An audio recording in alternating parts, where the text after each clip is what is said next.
based on the colors. Sorry, so in case anyone wants to speak or want to say anything, just kindly do that. Because since I'm not on the screen of the meeting, I might not be able to see if you raise your hand or something. So just unmute and speak. Then it says, based on the caller's initial information, you confirm there was an infection. You retrieve a pickup of the associated traffic. Reviewing the traffic, you find several indicators matching details from a GitHub page referenced in the above social media post. After confirming an infection happened, you begin writing an incident reports.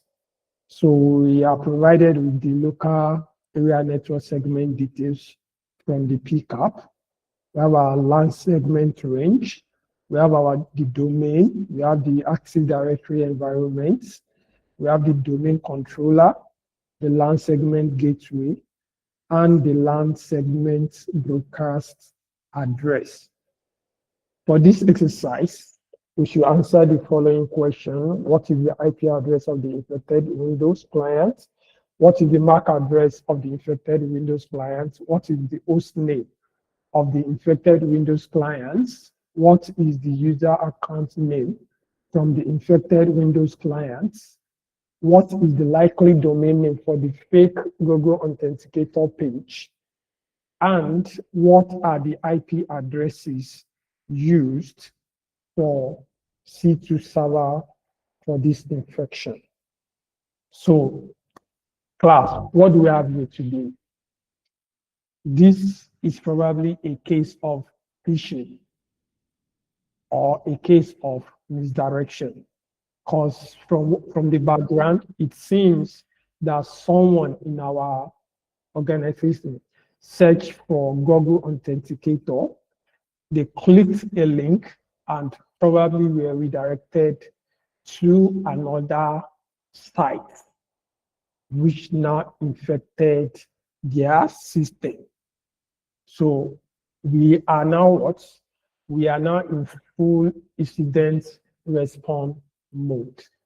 We need to understand, we need to know the, what's it called, the client or the user that is affected. Remember, we just had a caller that told us that someone was infected. It's not as if it was the person that is infected that came to us. It was someone else, maybe from another department, that informed us of this. So we need to start by addressing and by fishing out who the victim is in our organization. So for this purpose, we are going to make use of Wireshark. Please hope my Ubuntu window is also showing, right? Yes, it is showing. All right. So we're going to make use of Wireshark.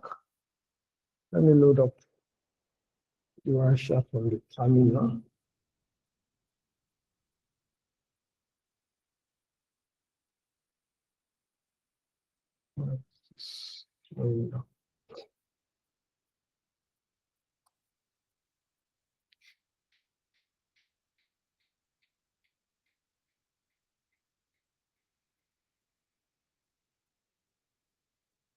Wait, I don't know why it is lagging today. Maybe I'm learning so much. So for those who have not used Wireshark before, this is Wireshark.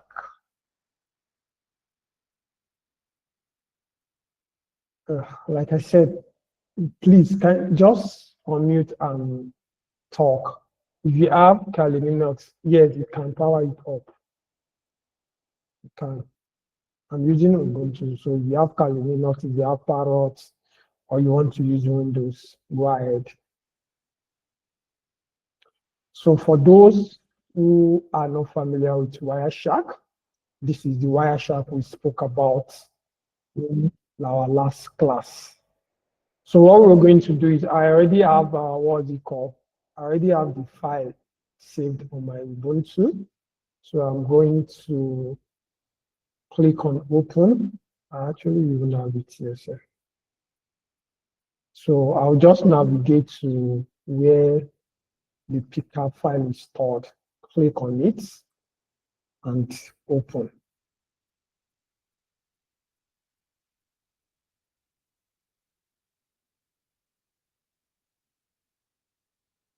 All right.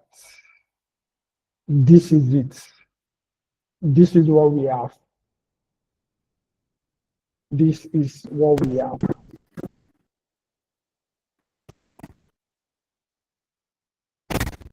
So what was the first question again?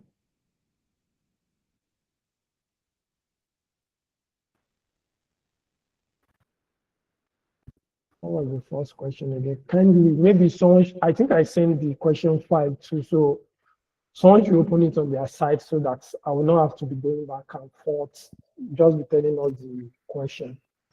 So the first question is, what is the IP address of the infected Windows clients? For our experts in the house. 10.1.17.2. You said? 10.1.17.2. Wow. Who is that? Who just spoke now, please?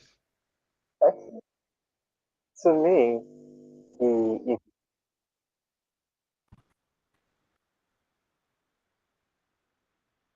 It was me, John.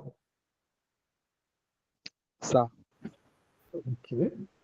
I think Sunday too was trying to say something.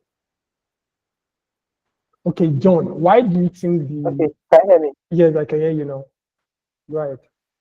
Okay, I said to me, it's 10.1.17.215. And the main reason why I said so was because if you're filtering with ART,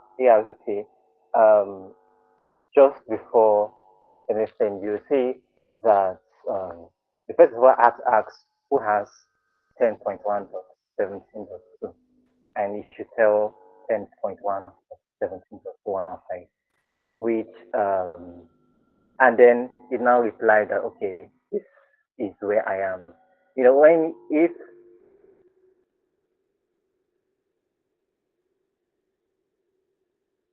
hello, can you hear me? Yeah, you can see it, you continue.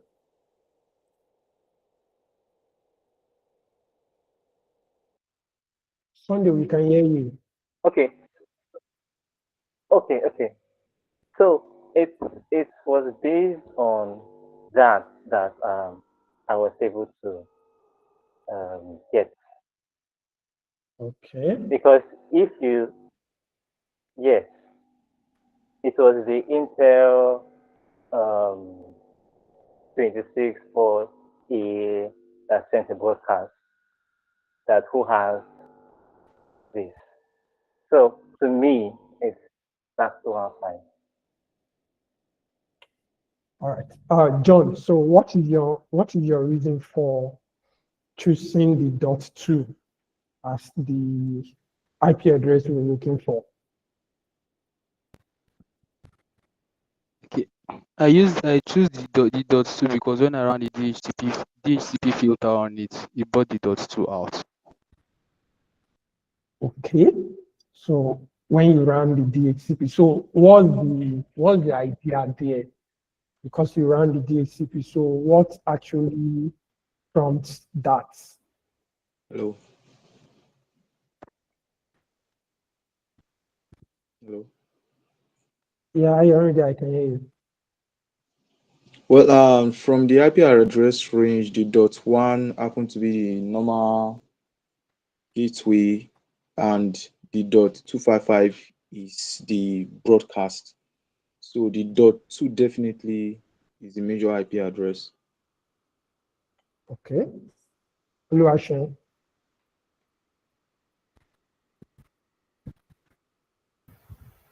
Yeah, I think the dot two is one being attacked because I am seeing a kind of spoofing there.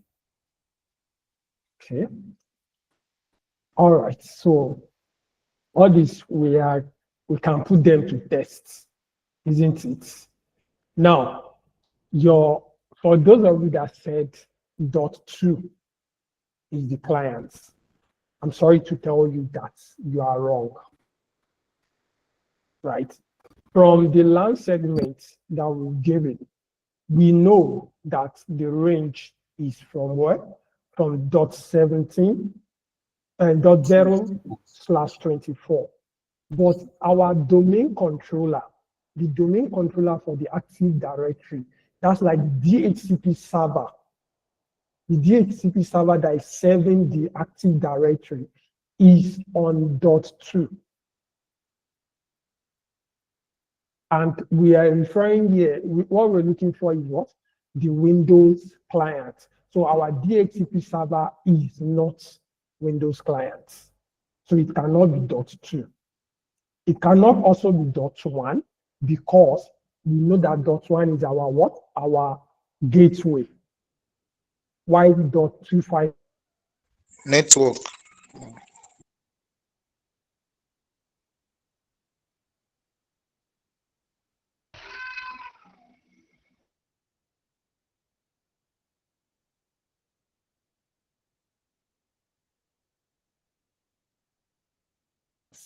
There is an address resolution protocol request here that we can see that someone, this source, Intel, whatever, this is a MAC address, is asking who has this DHCP server.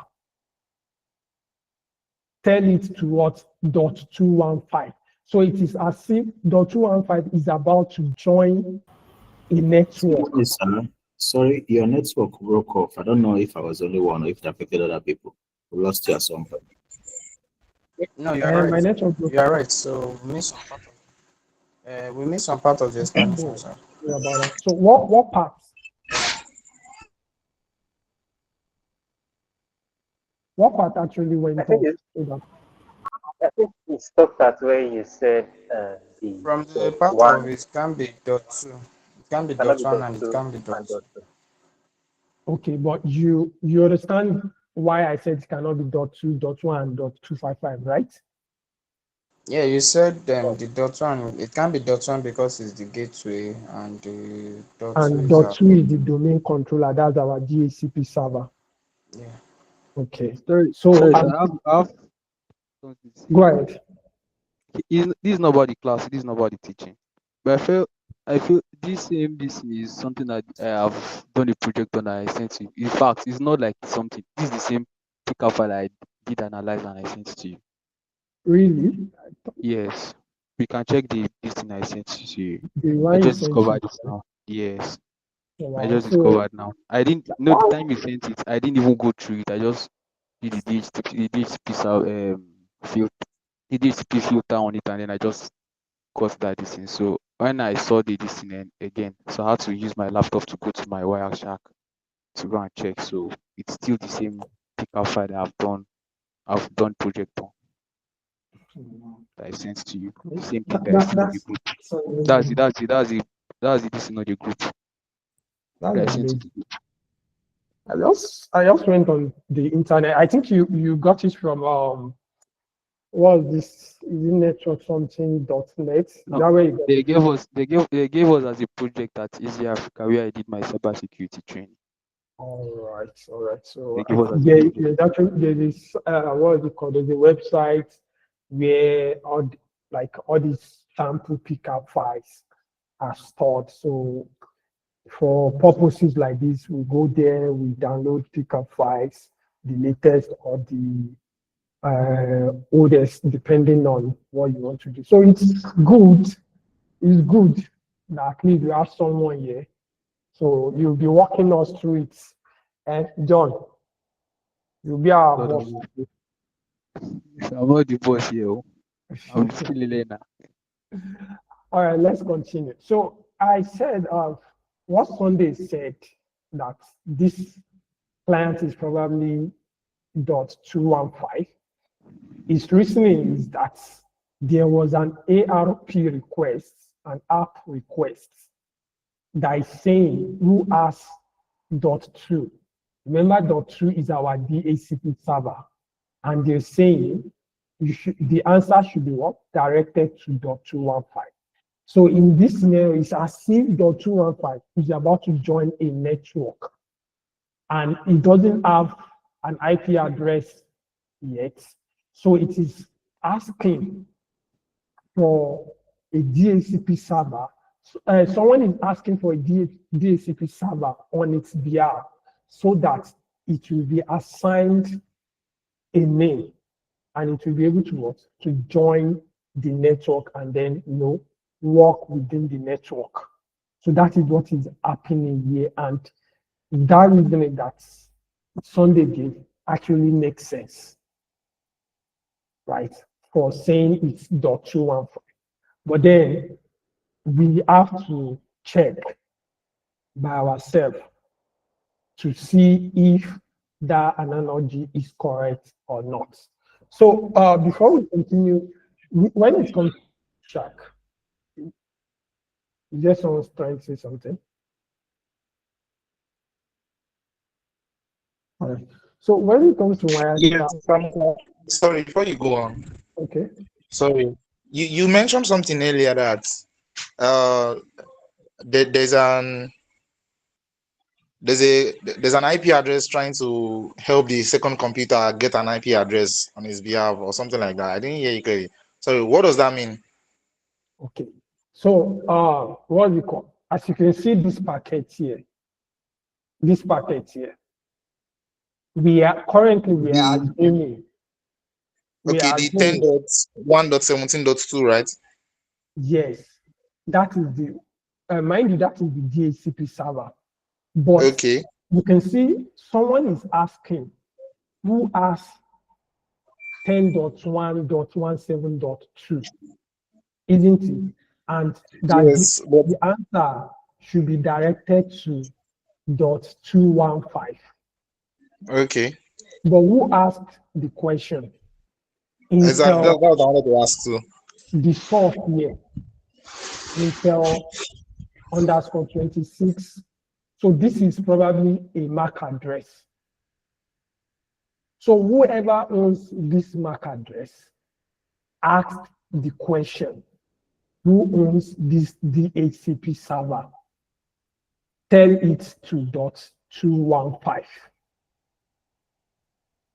Probably, like I said, .215 is about to make a connection. It's about to join what's it called? It's about to join a network.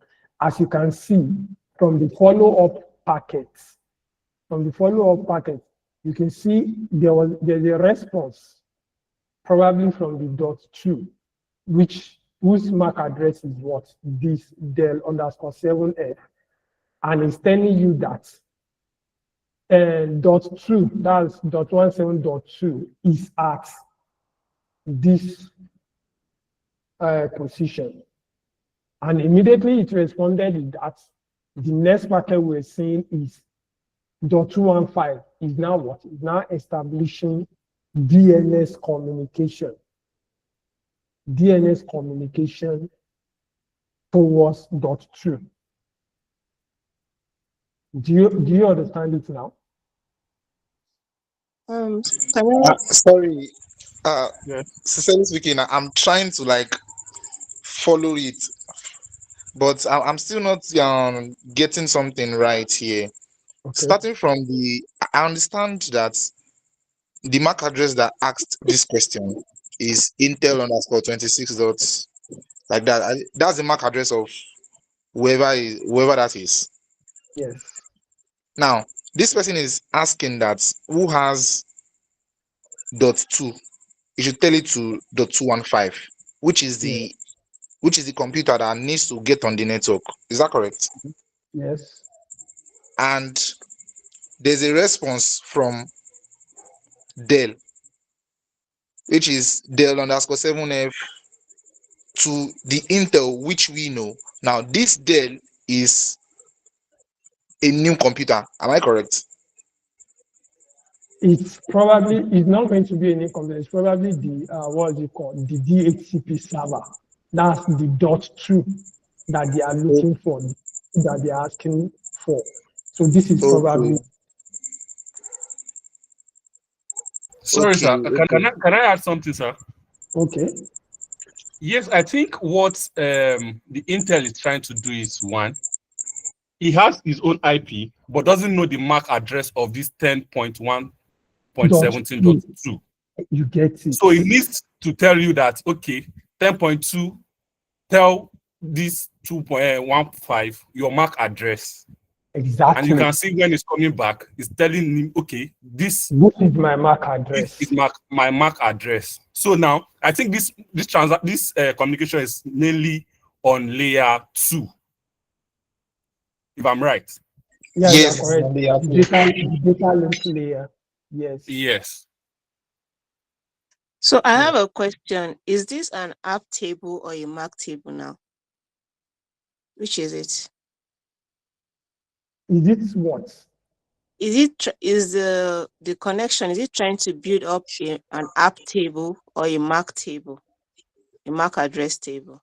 It's trying to build up a MAC address table because you know that when it comes to communication, it is not just only the IP address that is being used for communication. The MAC address is also being used. So IP addresses are what are assigned to a specific MAC address on the table.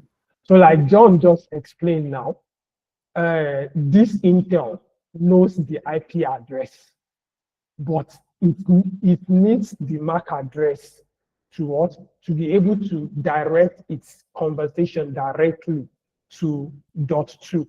As you can see, the destination here is broadcast. So which every IP that is on dot one and 10.1.17.0 are going to receive this broadcast message. That are you dot two? So if you are dot two, I need your physical destination, your MAC address, so that you'll be able to update its table and then able to route future traffic directly to it.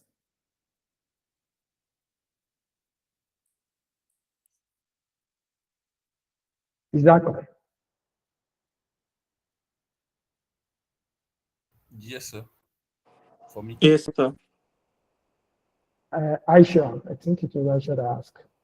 Yes, it's clear. Okay. So let's continue with our analysis for now. So I wanted to say, you see, one thing with Wireshark is Wireshark, you're free to do a lot of things with your Wireshark. You can configure your Wireshark the way you want. So for example, as you can see here, we have time, source, destination, protocol, length. You can actually modify all these things. You can remove, you can add. The time is in the, what do they even call this? I've forgotten the name of the time format. This is it's in a reference to 1997. Forgotten the way they used to what's it called? Explain this time format. But then we can actually change it to something better that we can use. We can change every protocol. We probably might not change a lot here, but I just want to inform you of that and then, just show you some things if you want to do that so that you can configure your Wireshark to refill details in the way you want. So if you come to zoom file or edit, okay, if you come to edit here, then you're going to see configuration profiles. If you click on it, so you can see that you are in what? You are in default. You are in default. So here you can actually create another, you can create another profile, right? From the beginning, or you just select one profile here and you modify it. So for example, this is the default profile. What we can do is you can actually just copy this profile. You can see we now have a default copy. If you double click on it, you can change this thing. Let's say I'm just going to name the profile as HSC, right? So we're going to be making use of HSC in this analysis. So whatever we have in the defaults are still going to be in HSC, but whatever changes we're going to make now are only going to be stored in this HSC profile. They are not going to have anything to do with default. This is always good, so that you want to run your analysis independent of every other profile, and you'll be able to come back to it later on. As you can see, you can import or export profile. Let's just click on OK. I just got a sound nice, as if somebody raised their hand. So just go ahead and speak. I don't know who you are. So please, can you go over that again, please? The profile. Yes, sir, the profile. The way to change it, is that what you're asking? Yes. Okay. Click on, yes, you can see on your Wireshark, you see edit here. Click on it. Come down to configuration profile. Click on it. So we were on default before, and I said instead of creating, as you can see, there's a plus button here. So instead of creating a profile from the beginning, you can just copy the default and modify it. So I click on the default, click on copy here, it's copied, and we add that default copy.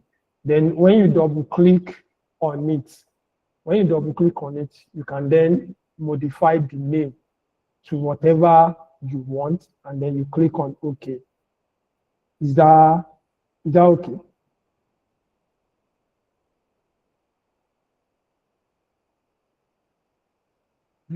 Yeah, noted, sir. Noted, sir. So let's quickly play around with these columns so that I can just show you some things you can do. So for example, I was talking about the time, that we can change the time. So we can change the view setting by coming to this place, view. When you come to view, you're going to look for time display formats. So this thing is in what? Seconds since beginning of capture. So this thing is always referencing V19 whatever. But I don't really like it. Sometimes you just want to change it to something else. So let's change it to UTC date and time of day, or the time of day we should use. Let's use date and time of day. Yeah, let's change it to date and time of day. Okay. That, yes. Then we're going to change the time to seconds. Let's change this to seconds as well.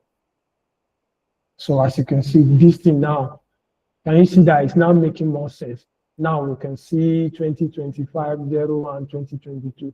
So this will help you walk through packets in the time that they arrive.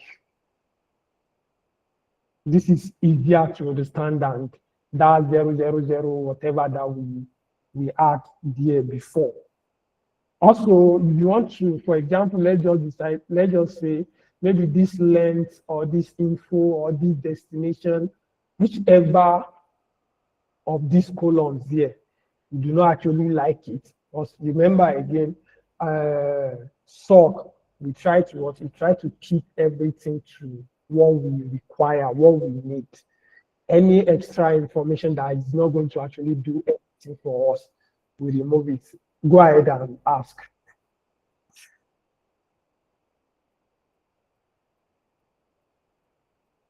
I just got a big now. I think somebody raised their hand.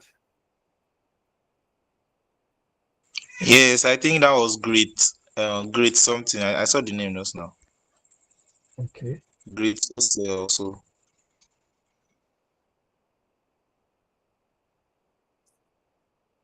Should maybe the person is not asking again.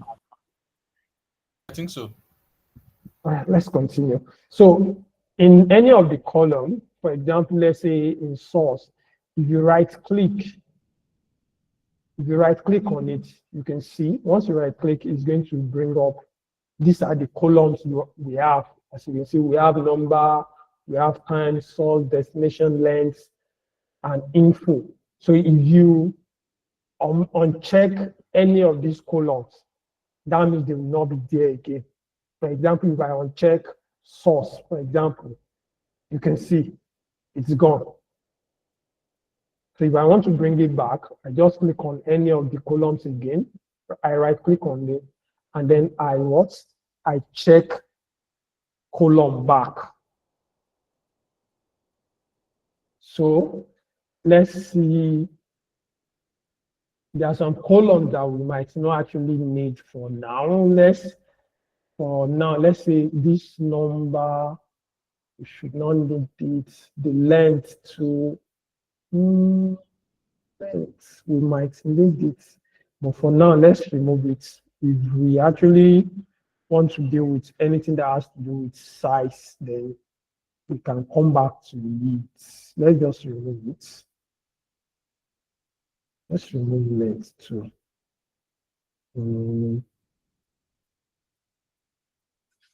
What else?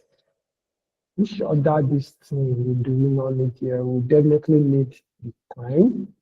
Definitely need source and destination. And we should definitely need the protocol. Yeah, let's leave the protocol. It's good to know whether it's HTTP or DNS. Now, if we want to, we can also add columns. Can also add columns to the columns that we have. As much as we are able to remove, we can also add column. So let's see how we can add column.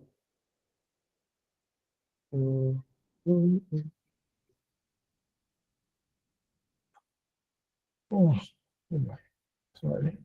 It should be in edits. The preferences. Let me see.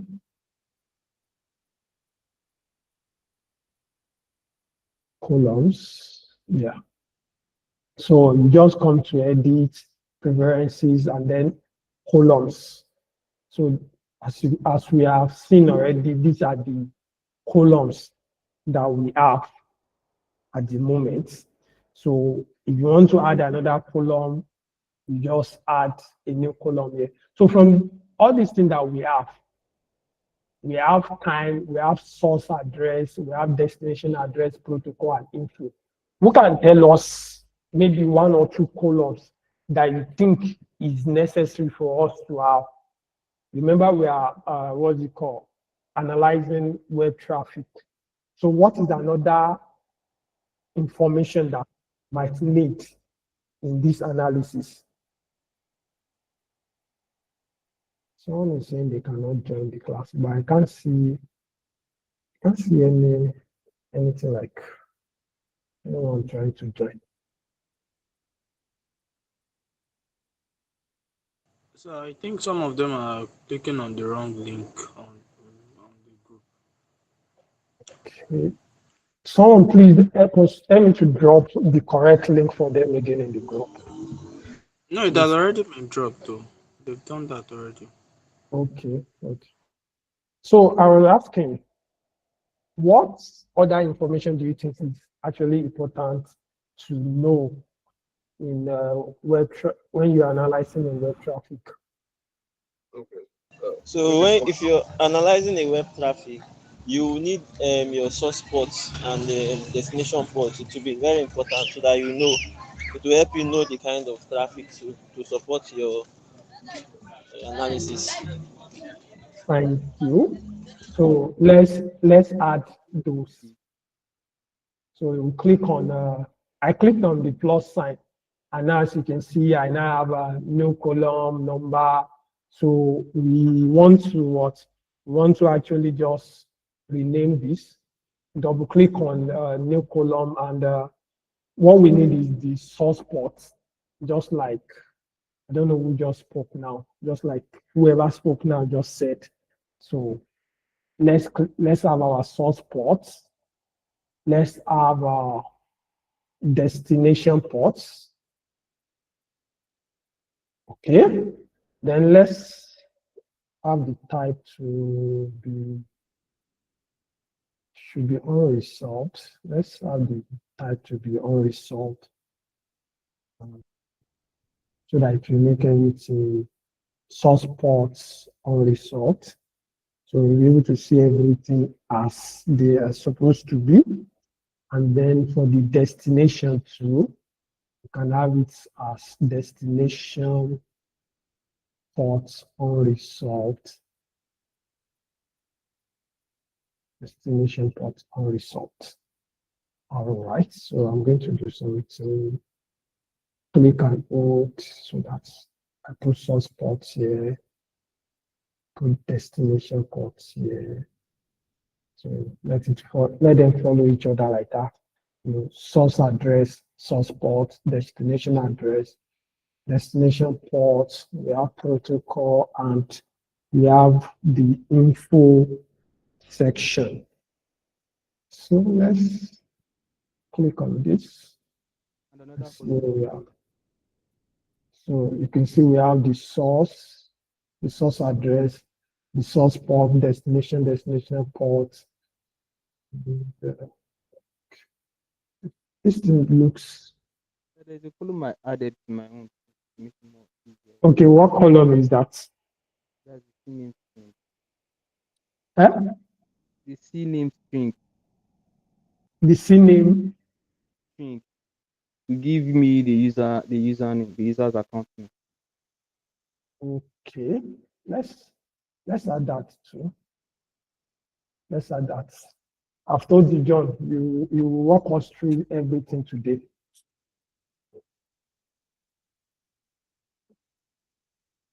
So you said the C name, right? Yes, sir. C name string. Okay, the C name string. C in capital letter, the name, the N starts with the capital letter, then the AME is small letter, then the string. Is it okay like this?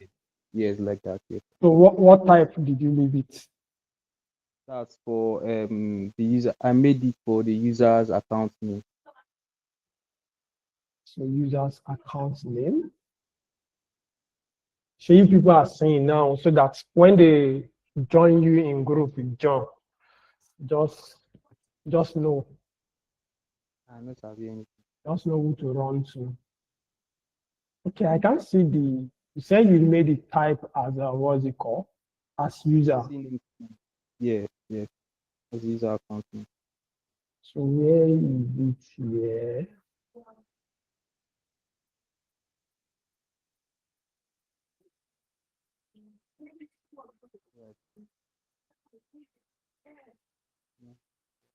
John, I can't see what's it called here. I can't see user account name here.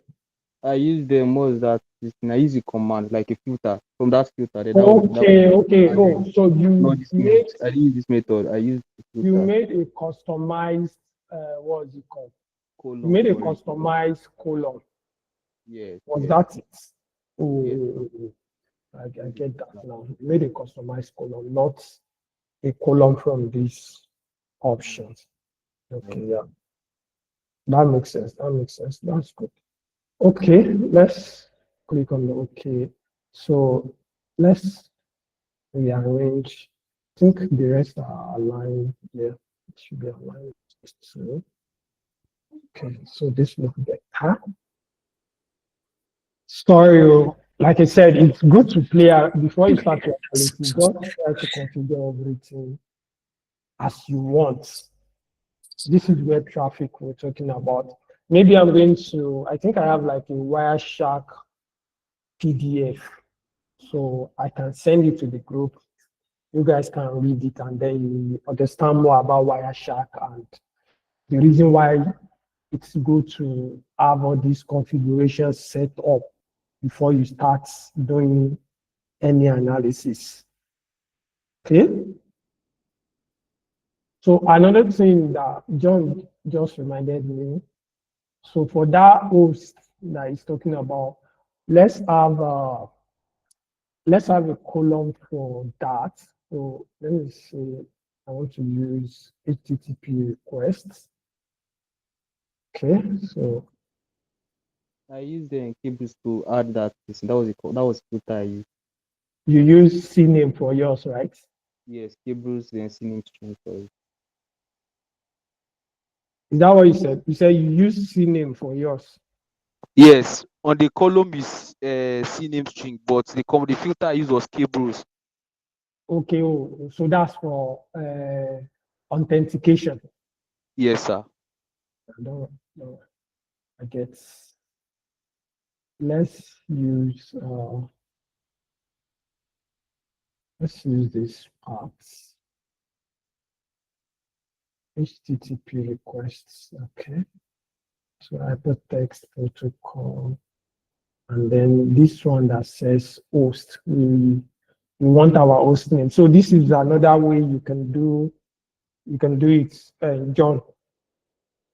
This is another way. So you can actually use the HTTP request and then get hosts, and then you right click on the host, this host column here, right click on it, and then you turn it to a column. So you're going to come to apply as column. So every single host that made any HTTP connection, any HTTP traffic will be shown here to us. That's what we're trying to do here. So I think this method is more easier. It's more easier. Yes.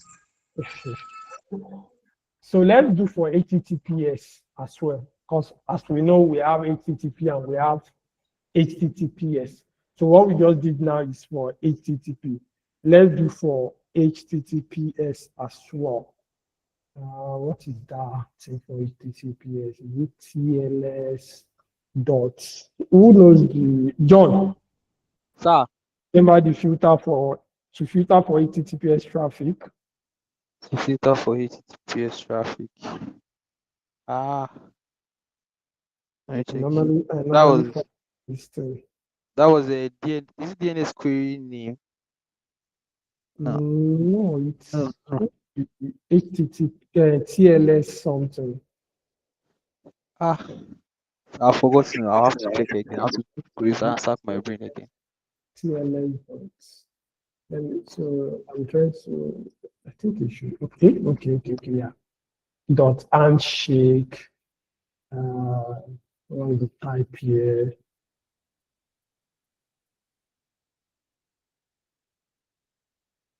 Type B equals. If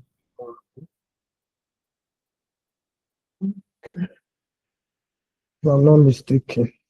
What about TCP equals ports 443? Wouldn't that give us HTTPS? Yeah, that should. No, if it does not work. Okay, I think it works. Yeah, so this is the query. I'm going to try that one too. I'm going to try it. So for this, where are we supposed to see the hosts? This should be the transport layer, the TLS. We're supposed to see the hosts somewhere around there so that we can add that too.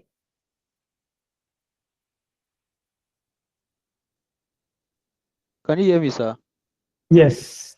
Yeah, I said okay for that host name. If you use the DHCP, if you come down to the information aspect of it, it will bring out the what did they call it? The host for us. It will bring out the what? The host, like the host machine for us. Okay. Sorry, I'm coming. I still don't get what you're trying to say. Is it not the host name that we're looking for? Yes, for the HTTPS, right? Okay, HTTPS. That's no, that's not the host name. That's division. Let me check. It should be somewhere. It should be somewhere around here.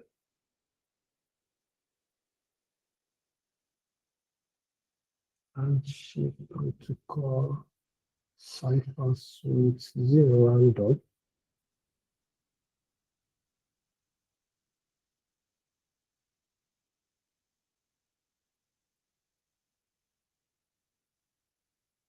Let's see extension server name. And to see.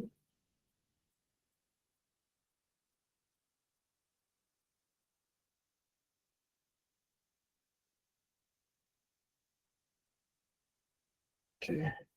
Yeah, this is what we're looking for. The server name. This is what we're looking for, the server name. So we can turn this to apply as column 2. Don't worry. Maybe after we're done with this, if anybody have question, we'll quickly run through everything that we are doing now. All right, so what next can we do? What next can we do? So we have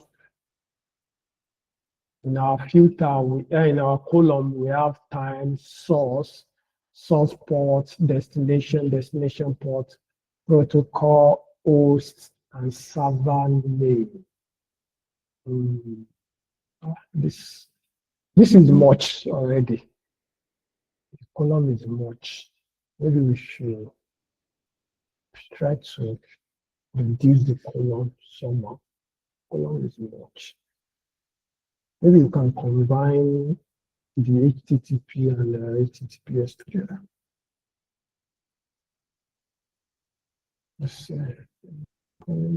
right click on host. Let's go to preferences. Go to column preferences, then we have host as http dot host, and then we have this. So what I'm trying to do is I want to join these two together.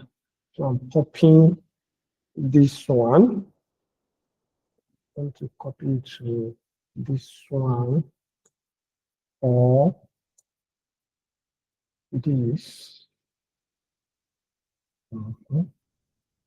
So I can remove server name now.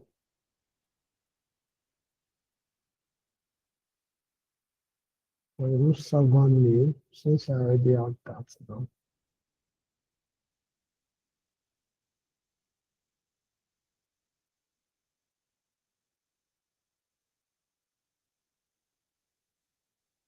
Okay. Okay.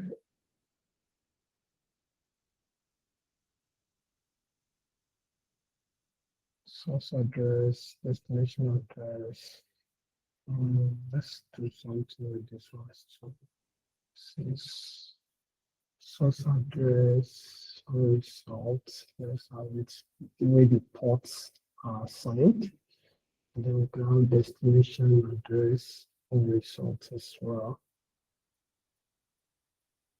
All right. Okay. Shall we? Who is lost? Is anyone lost with everything we've been I'm very lost though because I'm new to Wireshark, so doing? I won't say I get everything that is being done here.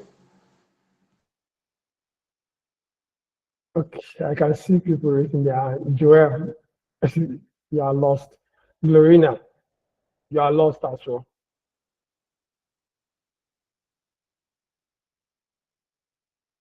All right. Sir, can I say something? Yes, go ahead, please. Resolving the MAC address, wouldn't it make the table like look doesn't look congested like this? Probably because the MAC address is long, so probably resolving it would make the table look smaller. I don't know. Yeah, the idea makes sense, but what I'm trying to do is just trying to make things easy. We have a question here that is asking us about MAC address. Okay, wait, let's do what you said. Let's remove it from what's it called, right? We should remove it from unresolved. And let's have it resolved. If it doesn't work, we'll come back to it. Will even work. If it does not make our work easier, then we can come back. So let's see what we have. Okay, so we are having just the IP addresses now. Okay, so for the people that say they are lost, right? Seriously, to be frank, the best I can do is to provide you with the PDF that I promised so that you can go through it and understand Wireshark a little bit, because I can't be going through the configuration one by one. If I continue doing that, we will end up not being able to do anything in today's class. We'll not be able to work on the what's it called, on the analysis that we're supposed to do. But basically, what we've done so far so good is we just decide to, these columns that we're having here, time, source, whatever, we just decide to configure it, to track it, to fit our tastes. So depending on how comfortable you are with the Wireshark, you can decide to go with the defaults, or you can decide to track the column to your own preferences, different from what we just did in this class now. It all depends on you, right? It all depends on you. So I will do that. Just please, in case I forget, once we're done with class, just tag me and remind me in the group so that I can drop the PDF file for you guys. So let's go. We already have a what you call a possible result or a possible answer for the first question that is asking for what the IP address. So what we can do in Wireshark, there is filters that you can use to streamline your analysis. So you can use filters to streamline analysis. Also, just like we configured all these things, the filters you are using, you can actually save them as filter button.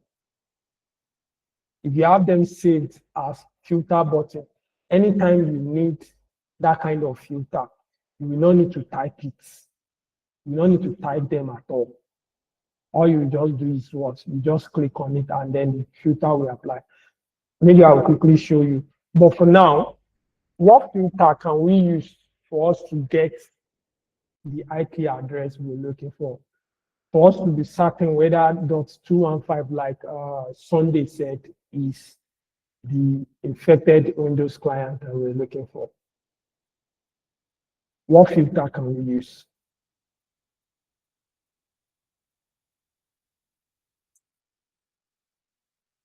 Okay, so now to not waste our time.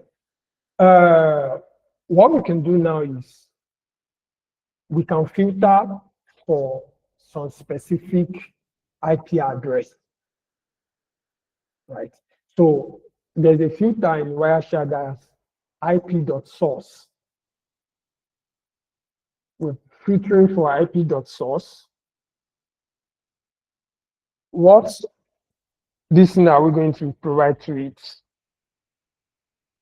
If we go back to what we have here, we have our LAN segment range to be what? This. So we need something from there, 10.1.17.0/24. We need something from there, but we know that and not. The reason I'm going to put not is because we already know our domain controller we know our LAN segments and the broadcast address, that one itself is not even going to pop up. But we do not want to see anything that has to do with these two IP address. They are just noise for now because we know they are not what? They are not Windows clients. So we can remove them by saying IP.source. Then what's that? This thing 10.1.17.1 and not IP.source 10.1.17.2. What are we left with?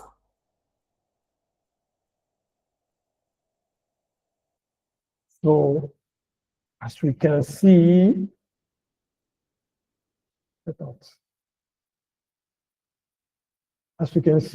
what we're left with is what? Communication from .215. What we're left with are communications from .215. So this is obviously our affected Windows client because we've removed the gateway and the active and the DHCP. So the only communication we have left are now the one from .215.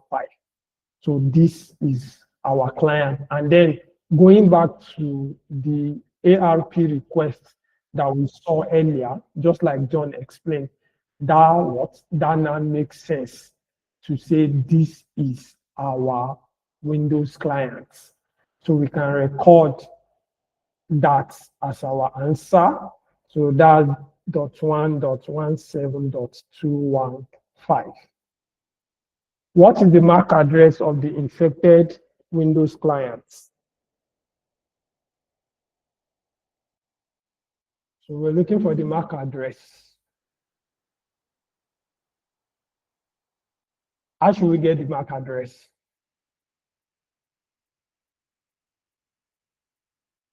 John, Aisha. Sir, I'm here. Can you hear me? You can Yeah. check it already. Okay, I You use can the find it. okay, can I You say? said? Can I go on? Go on. I can see it already, but then I want Sir, you can I guys. go on? Yeah, go on. Okay, I say when I use DHCP to filter, you go down to the info tab. You see it under it. You see a client. You see client MAC address there. It should give you the MAC address for it. Okay, that's good. But then, Aisha, I think you wanted to. For me, Okay, yeah, go ahead. for me, just after finding the source, rather the Windows client itself, how will I even call this now? Where you are seeing frame 7, Ethernet, 2 source, and all of that. Just there, you see source where you have the Intel 26 Core A74, and in brackets, that is usually the MAC address given. So our MAC address is 00D0B7, whatever, right? Yes, Yes. yes. So this is our MAC address. Right. I don't know if you type this thing out now. What's the extension? And this So we, portion where the MAC address is, what is it called? I think there's a name. This portion here where this marker, where you could find the MAC address. I think That's the there's Ethernet frame. the Ethernet internet, frame. this one I just checked at the data no. link. What I'm asking is, I think the entire space there, the frame, the internet protocol. I think there's a name they call Okay, that this, particular portion. okay, you Yes. need this portion. Yeah, that's Yes. I've actually forgotten. Me, Yeah, I that's I call it the forgetting. info. I just call it info tab because that's almost all the information. So, But I don't think it's called info tab. Don't think so. But like Aisha said, yeah, there's a name they call this. Okay, before we move on, who do not understand how we're able to discover the MAC address or the IP address? I think I explained the IP address, how we got it. The MAC address, who do not understand how we got it?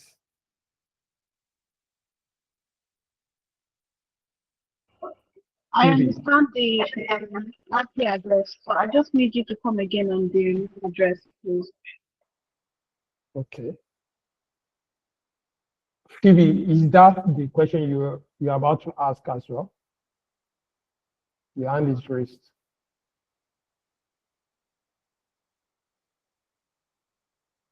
Okay. You are familiar with MAC addresses, right? Yes. Who is that? Okay, yeah.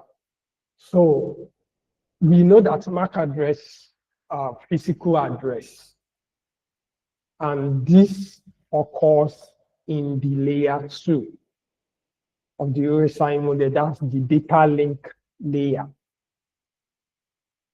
So the format, what's it called? When you're talking about the data link layer in this format, you're going to see it as the Ethernet. The Ethernet here, where John calls the info tab, this place. Once you click on any of these packets, It's called packet details pane. packet details. Pane. Pane. Okay, the packet details pane. Yeah, You can that's see the where you icon. have frame 7, Ethernet, Internet protocol, whatever. So the Ethernet you're seeing here is referring to the data link layer, where you can actually find MAC address. So if you click on the packet, like I said, you just come to this place, click on the Ethernet. Even without clicking, if you read it, Ethernet to source is this, then this one in the bracket, you said you're familiar with how MAC addresses are written. So you can see it, this 16 bits or 128 bits, they call it the hexadecimal. The hexadecimal format of the MAC address, you can easily see it. But if in case it is not showing like this, all you just need to do is click on this. If you expand the Ethernet, then you'll be able to what? Drill down in all the information that you need. And as we know that the source that we're dealing with is this, .215 is our source. So the MAC addresses that is what associated with the source is 00.b0.b7 and stuff. Is that clear now? Yes, thank you so much. Okay. So, I want to add, sorry to take us back. How did you conclude that the affected machine's IP is that is ending with 215? Okay. So let me quickly explain this filter again for you so you will understand. This filter is saying we want IP sources, that's IP addresses that are what? That are in the source address column and that are within this range. Remember, this is the range we are given in the question, the LAN range. Now, we know that .1 is the gateway. That cannot be our Windows clients. And we know that .2 is what? Is the DHCP server. But because they are within this range, if we just filter for IP.source.this, it's still going to give us everything. So what do? We drill down, we streamline this thing that, okay, we need every IP address that are within this range, but we do not want it to include IP address that are of what? .1. And we do not want it to include IP address that are what? .2. So after you've removed .2 and .1, whatever IP addresses that are left that are in this range, we want you to what? We want you to output those to us. That is what this filter means. And after it did that, every single source address you are seeing here, they are all what? They are all .215. All of them are .215. So when you remove, what's it called?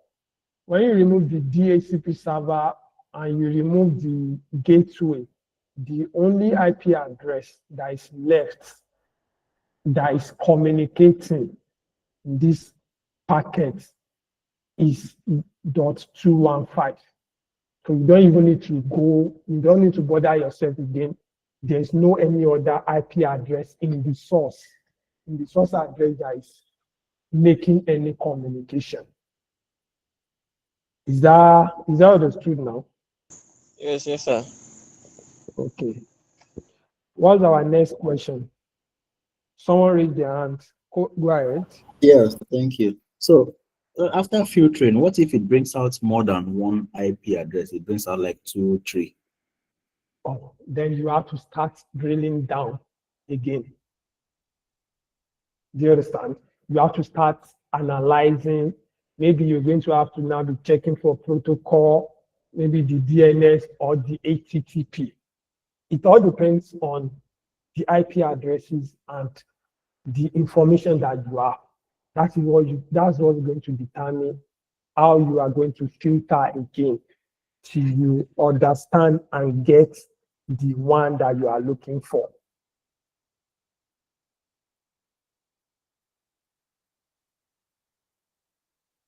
Okay. What's the next question? The host name. Okay. What is the host name of the infected Windows client? Yes. Okay. Desktop LAT5GSG. You said? Desktop LAT5GSG. Top LA. That's desktop L8C5GSG. That's the Dell laptop, sir. Okay. Desktop L8C5GSG. So quickly explain to us, we that would not know how you got it.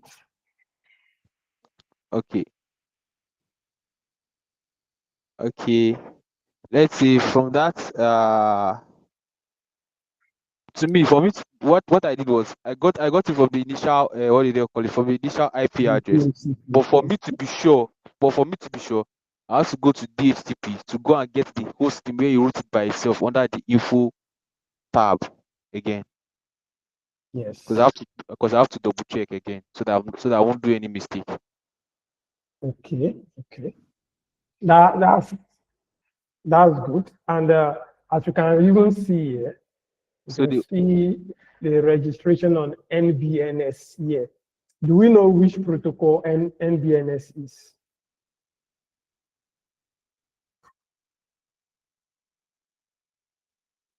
Anyone? Please come again. What did you say? I said this protocol we are seeing here, NBNS. Do you know? That should be NetBIOS.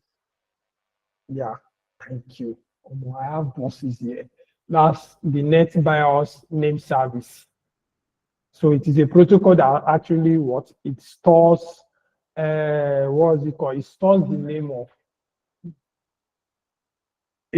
name of hosts in a format that human being can read.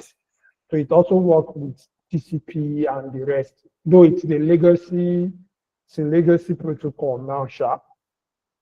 Right. So when you're looking for host name in web traffic, if this is a traffic that actually utilizes NBNS, if you filter for NBNS traffic in this Wireshark, you'll be able to easily see the host name. And without even making any filter, we can easily see it here that says registration is what? Desktop L8 whatever J. That is the host name that we are looking for. But in another format, okay, yeah. Before I go, I was talking about filter button. So let's say you've made this filter now. You can just come to this place, this plus sign, click on it. So it's going to ask you for a label. So let me say, for example, I just want to put the label as source. Then I just click on OK. So if I should remove this filter, let's say, you can see now there's no filter again. And we now want to start this analysis, and we needed that filter. Instead of typing that long IP.source, whatever again, all you just need to do is click on this. Can you see? So these are ways to, make work easy for you. When you make use of a particular filter, especially all these long ones, just turn them to filter button, so that the next time you need them, the next time you are analyzing another packet, you can make use of them. So the only thing you need to be changing, if you provide IP address like we did here, so you just have to remove that IP address and replace it with whatever IP address that is in the new packet that you're making use of.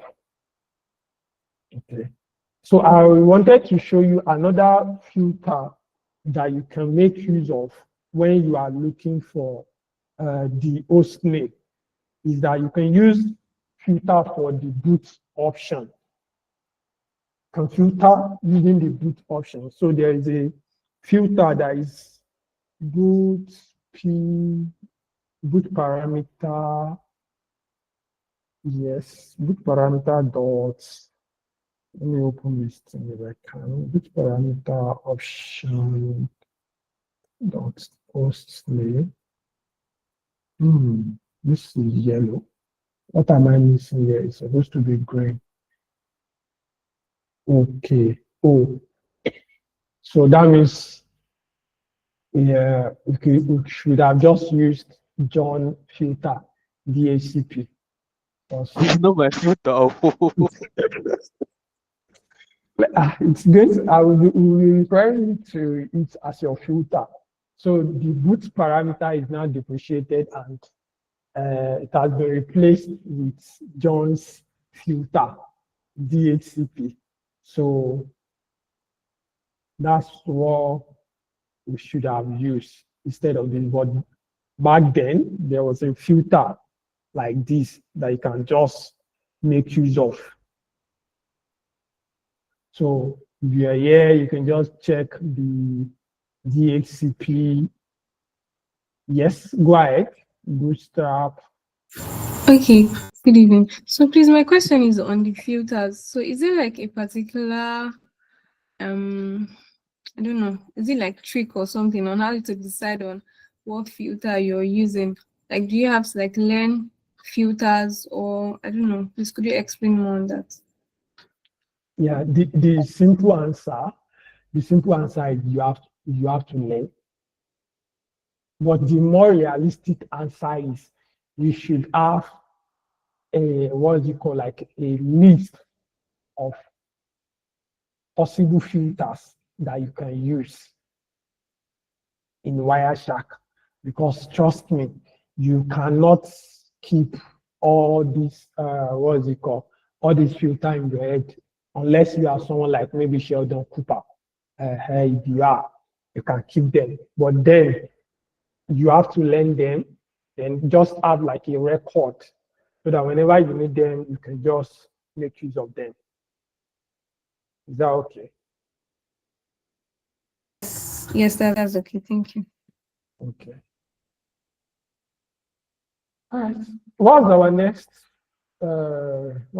question? So you just come to us and you have your desktop, whatever here. What's the next question? User account name. What is the user's account name? Short tensing. So User's account sorry. name is short tensing, sir. All right. Go ahead. I said The short host tensing, name you sir. just did is okay. Let's do it one at a time. Who is asking about the host name that we just did? Me. Go ahead. Yes. The host name you just did. Was it for the broadband? Because I can see 255, 255, 255. I don't see you do the host name for the affected system. Oh, The 215. I've already cleared this thing. Okay, let's bring back that filter so that you can see it again. Ah, glory be to God. They don't bring light. Nigeria, sorry, you. Now so we find ourselves. Dot post name so that I can just quickly show you that thing again. So you said you're just saying dot 255.255. So it's because this is a broadcast message to the DHCP server. You can see in the info section, it is what? DHCP discovery, DHCP request, isn't it? Now, we need to understand which host is actually sending this DHCP discovery. Remember from the beginning, the ARP that we saw, the address resolution protocol that we saw when they were asking who owns IP address, they should tell this. So this is what this is a DHCP discovery message that is saying, please, I just joined this network. I am looking for a DHCP server that can allocate IP address to me. Now, if we drill down in the something pane tab, see, let's just call it info tab. If you come to the info tab, in this DHCP, if you drill down on the DHCP part of this information, remember we're using the boot parameter. So you click on the boot parameter here, come down. As you can see, you're already seeing the client's MAC address. Remember, this was the MAC address that we saw as the MAC address of the affected system, right? So you know you are on the right track. So you keep going, and then there's an option for host name. There's an option for host name here. You just drill down on that as well, and then you'll be able to discover the host name of the system that sent out the DHCP discovery message. Clear? Yeah. All right. So someone wanted to help us with the account name. It's me. It was me. It's on the what did they call it? It's on the chat session. I sent the command, the filter. So which filter are we to use? Hebrew, sir. Kbros. All right. So I'm going to quickly explain why we're using Kbros.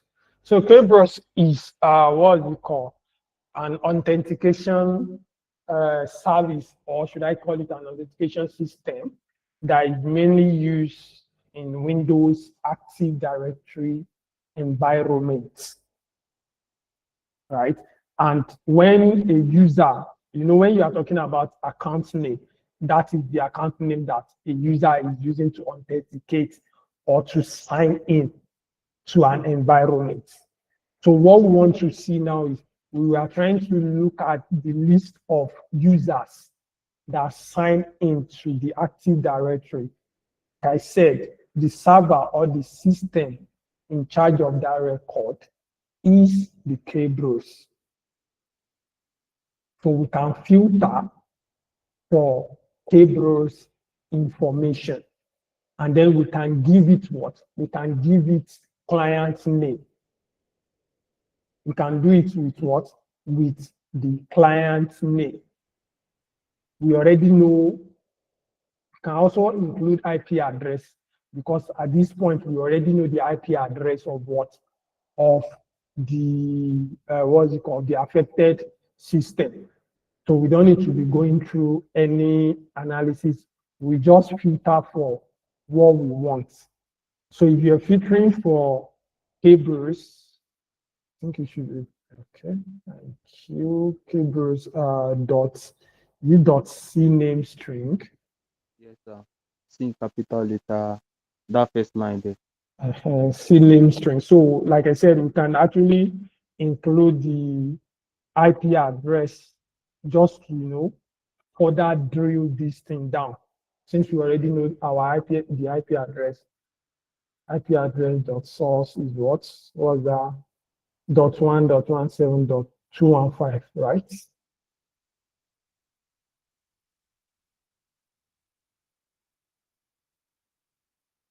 Okay, so here we have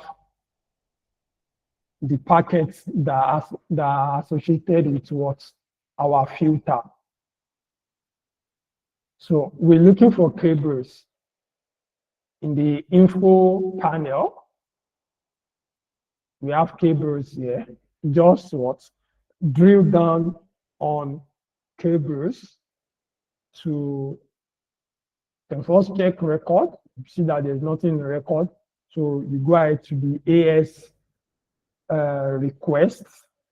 Then let's start looking. Let's look at the request body. Then this is what? This is the rem, right? That's the rem. Yes. Then we look at C name. Name string. Yep. So this is the name we're looking for, but then there should be another way. Instead of drilling down KBros. So when I use that short changing, so I have to like right click on that short changing to give me like a column, to now open like a column by the side. So it listed all, like I didn't use this IP, I didn't use the source IP again. When I use the KBros, I just drill down to C name string, then use the, what did they call it? Then I made it as a filter column, as a column for it. So Okay. all the IPs there, there's a username inside. Yeah, because you already added C name as a column. Yes, sir. I get that. So let me see if we can also follow the traffic. So if you click on, let's say maybe the first packet, for example, right click on it, then come to follow. Let's see the TCP stream. Let's follow the TCP stream. So it's going to open up another page for us. And as you can see, if you read through all these things, so the name here is what? BlueMoonTuesday.com, and this is what? This is the account name. Remember that BlueMoonTuesday.com is the realm that we are working on. It's already given to us as the domain, the Active Directory environment. So that cannot be the account name, right? So this is the name that was used to sign into the environment, just as we saw when we drill down these KBros. So that's another method to follow, what's it called? To look for things in Wireshark. Most of the time, when you do when you right click on a particular packet and you either follow the TCP stream, UDP stream, or HTTP stream, depending on whichever option is available or depending on whatever you're looking for, they tend to give you more human readable formats of the entire packet. So you'll be able to quickly understand and fish out any information that you're looking for. Is that okay? What's the next question?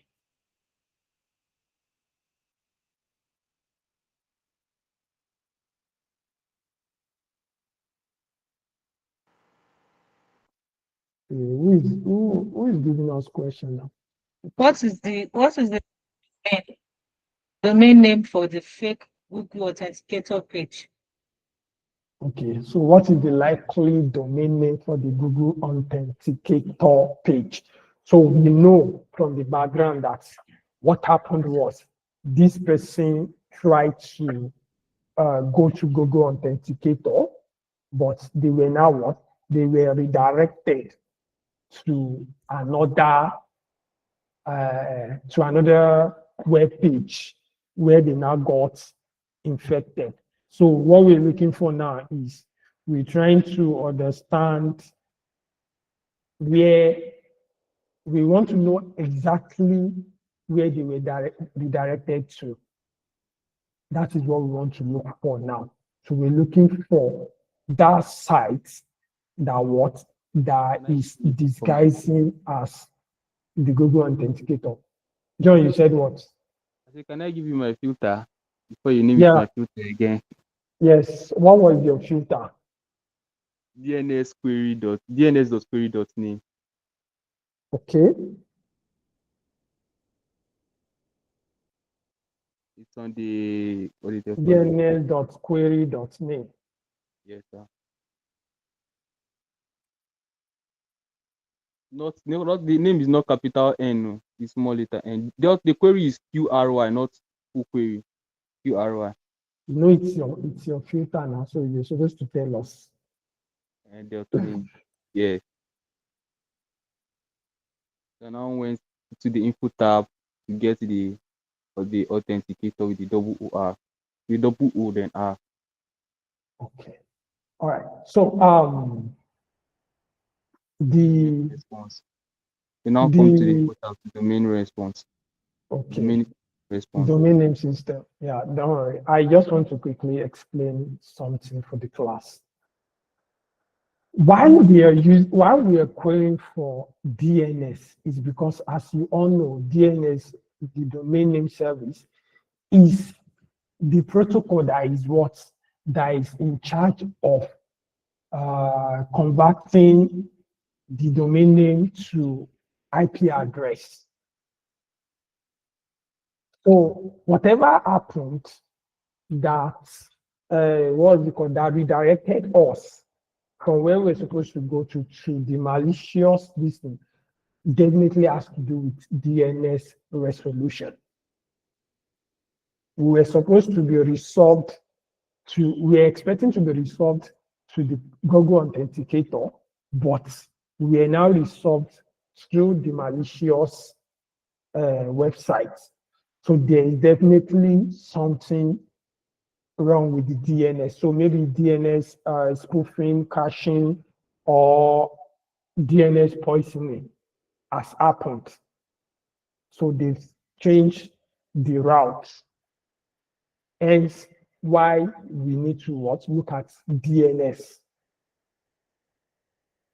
And that is why John gave us his query of DNS query.name. Then he asked us to drill down the domain name response, right? And then we should look at the answers. Not the there's when I drew down to the domain name this thing, I went down to the queries, domain name system, then I went to the queries, then the authenticator.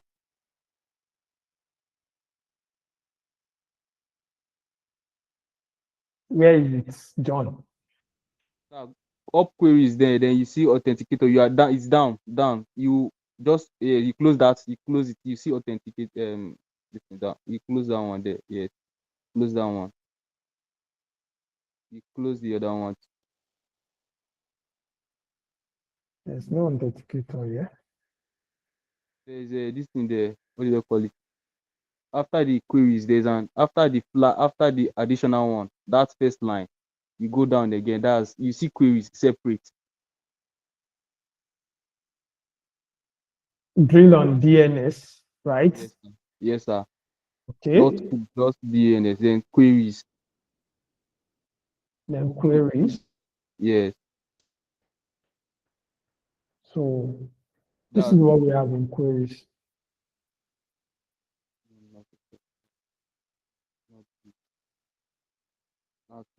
Let's go down to the flat, sir.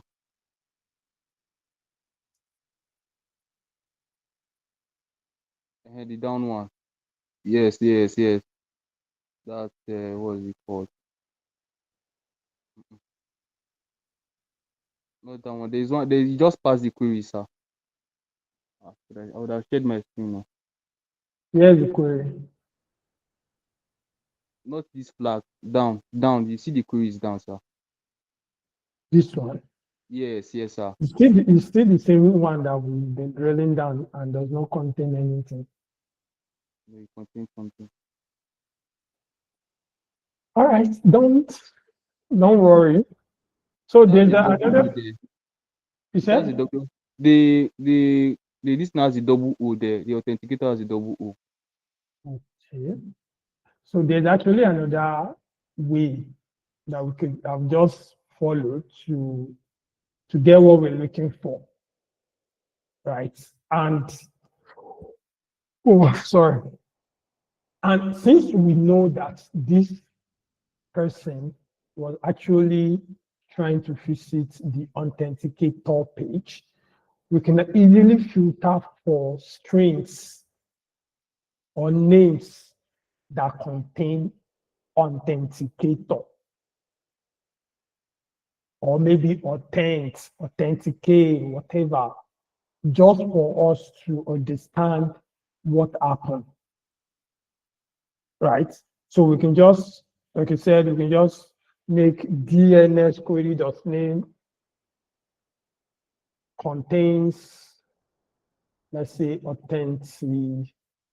Yeah, let's just use authentic, or let's even make it and see what we can get. Okay, still loading. All right, so this has drilled down a little bit, and what I want to do is, we already know the our IP address again, so let's just filter for only the ones that contain our IP address. Like I said, the entire thing about analyzing is look for every possible way to just drill down everything as much as you can. Good. So we now have just 4 packets to deal with. Just have 4 packets to deal with. So let's see. Okay, you can see one that you can see from the info tab. It is Google. I double clicked. That's why this page opened. I double clicked on that, on the packets.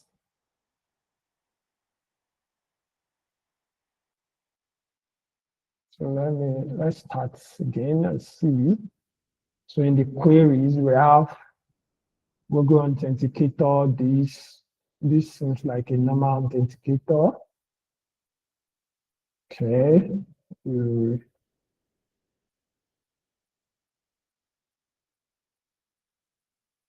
Definitely not in the flag.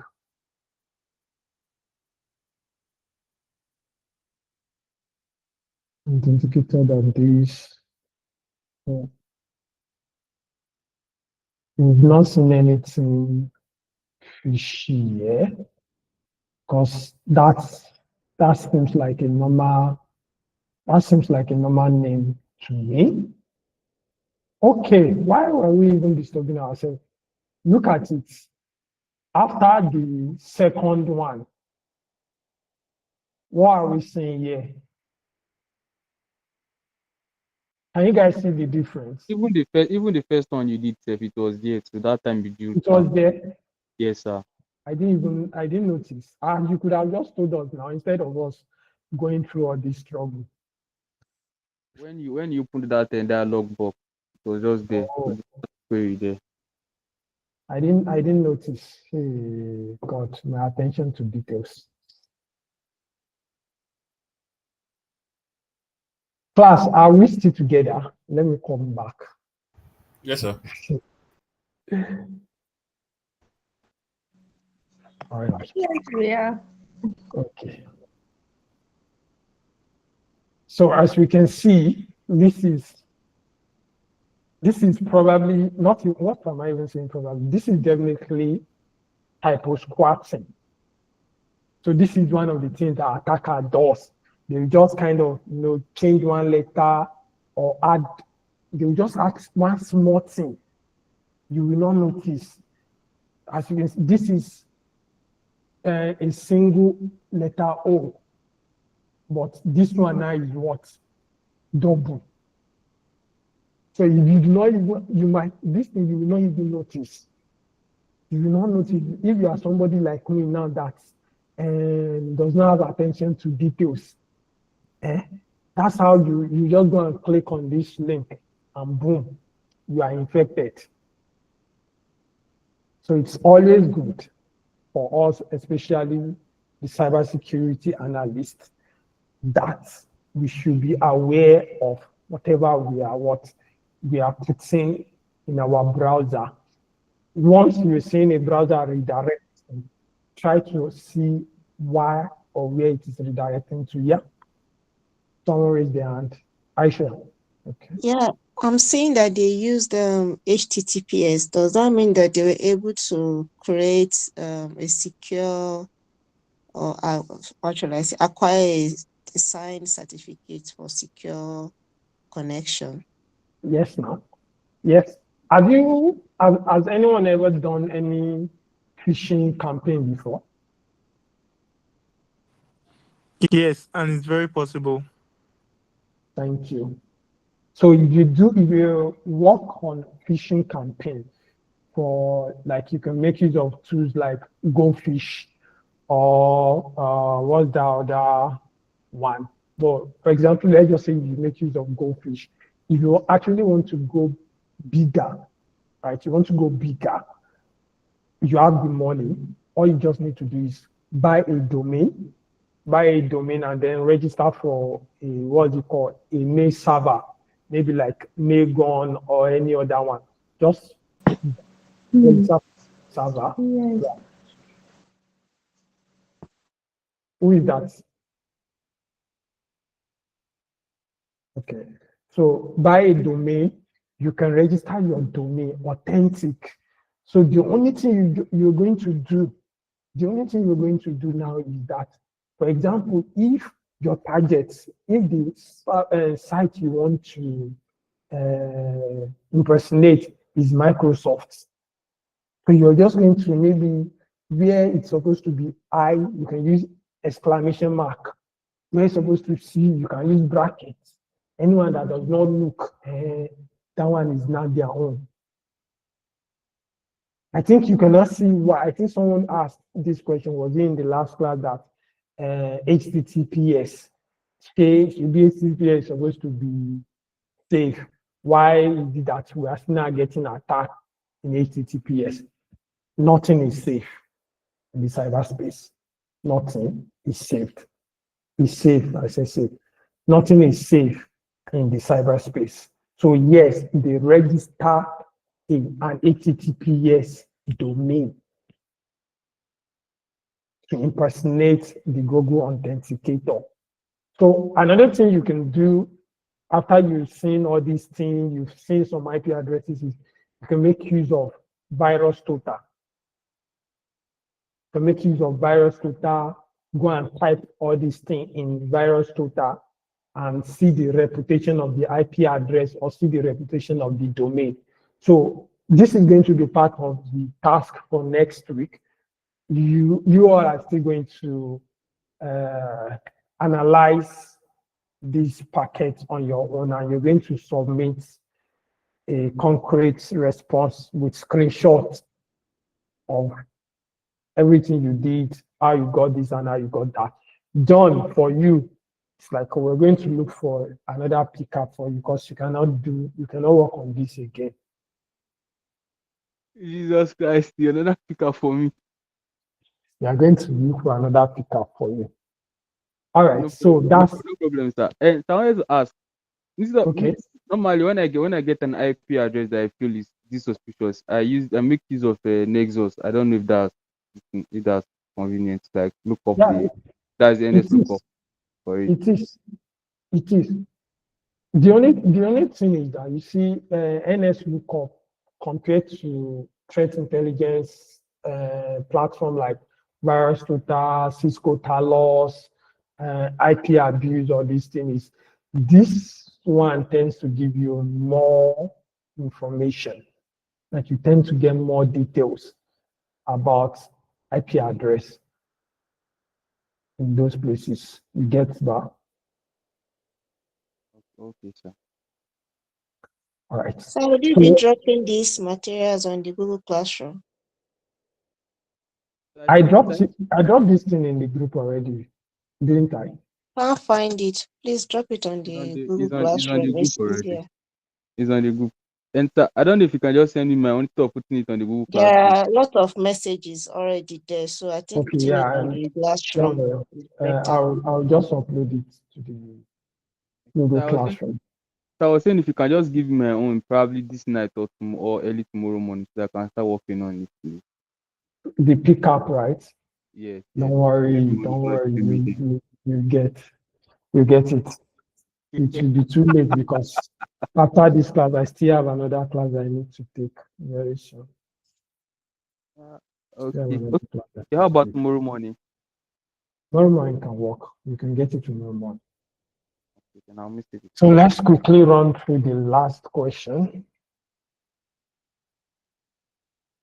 So who's giving us our question? What was the last question? What are used for C2 servers for disinfection? The IP address is used for the C2 servers for Okay. disinfection. So how do we go about that? There are also different methods that we can actually use to, drill down all these things. For one, we already know our what? We know our infected machine. So we can actually filter for only communication from that source. Then we can start looking at the destinations that this has communicated to. Then we can filter out those, for example, if for like this thing like this now, or packet like this, you can see the destination is what .2, which is what to the DHCP server, or is it the domain server that they call it in the LAN segment that we're giving. So you know that for something like this now, you don't need it. So in the filter, you can just filter for source IP address to be .215 and destination address not this and not .1. So whatever destination addresses you are left with, you can start analyzing and drilling down to see which one communicated with our source. And another way to do it is to look at the summary or the statistics of the entire communication that we have on these packets. And then you try to understand that. So if you want to see that, you come to statistics here, click on statistics, come to conversations. So in the IPv4 session, remember we're dealing with IPv4. So you have address A, address B, packet, bytes. So you can sort your results based on whatever column you want them to be sorted by. So for example, we can decide to sort them by the number of packets in a particular conversation. So just click on the packet column. You can see that it is unsorted for now. So you click on it. Now it's starting from the lowest. But since we're talking about C2 server, it's probably going to be a really large conversation. So it's better we start from the highest to the lowest. Wow. From onset, you can see the first IP address we have here, the address A, is our what? Is our host. And it communicated with an IP address 45.125.666.32. And the number of packets is what? 10,940. That is a lot of conversation. That is a lot of conversation. See the bytes. We have 10 megabytes. 10 megabytes of information. And if you look again to duration. So within how many time? Within the space of 1,720 seconds, there were about 10,940 communication. This is suspicious on its own. It is suspicious, right? But if you actually want to go to know whether this is just a normal conversation or not, mind you, we know our own segments in 10.1. whatever, but the interfaces we're seeing here are not from our own. So every single one that you are seeing are already what? They are suspicious. But start from the one that made the most noise, the one that had the most conversation, right? And the one that had the most conversation is this. And again, there's always going to be on and forth with C2 server. You send me this, I send you that, especially if we're talking about that, if it is data exfiltration or you're downloading something. So it talks, you talk back, you talk back, right? So you can, maybe doing your own personal analysis, you can decide to be sure if this is actually one of the C2 server or not. You can check the threat intelligence platform to to check the reputation of this. I'm not going to ask John to tell us whether it is part of it, because you guys should do it. Then the next, because they said servers, so it's possible that it's more than one server we're talking about. The question referred to servers. So the next is what? 5.252, and the conversation is what? About 9,000 in the space of 3,142 seconds. Another, what is it called? Another conversation, another suspicious conversation. Because again, the number of packets are much within this space of time. The next is .2, which we already know belongs to us. We already know it belongs to us. Then we have 82.221. This one.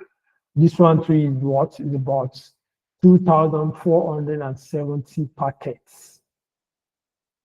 and it is what? The byte is 2,372 kilobytes in the space of what? 74. Wow. And then the next, okay, this seems like something related to, this IP address seems to be related to this first one. Can you see? They belong to the same network. So possibly maybe after you check, if this happens to be one of the C2 server, then I can bet everything that this is also going to be a C2 server because they belong to the same network. But if this is not, then there's a higher probability that this is not going to be also. So can do that. You can do that, carry out your own analysis and submit. I'm going to upload it maybe by tomorrow to the Google's Classroom, so you'll be able to work on it. Is that the last question? I think. The person checking question for us. Yes. All right. Ooh. I hope for those people that were not familiar with Wireshark before, you are now a little bit familiar with it, if not completely, but at least now you've seen the power that Wireshark provides for us, the things we can do with Wireshark. So, any question?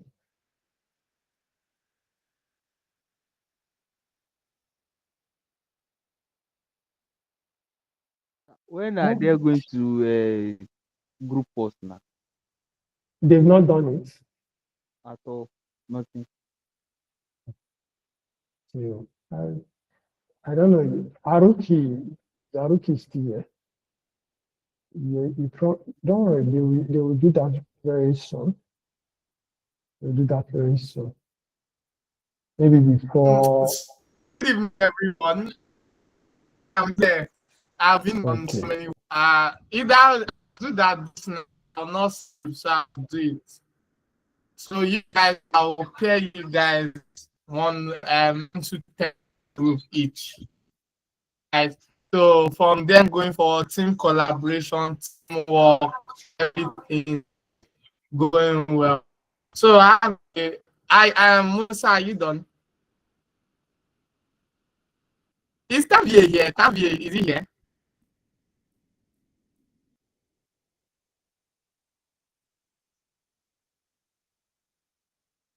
All right. So I'll do that today. So you guys will hear from me. You want to just make it around Wednesday like that because my project is different from their own. So that you're not going to be disturbing me.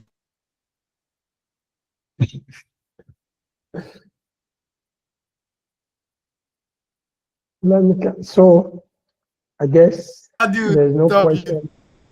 Maybe you go to my PA. Now you and Cyberas won't tell me to PA like this, so.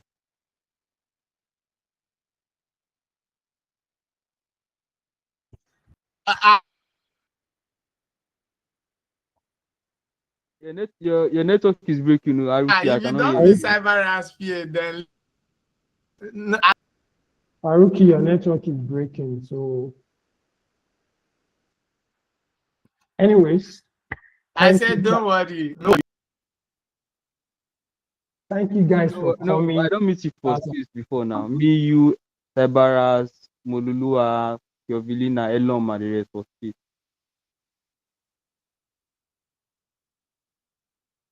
Good night, everybody.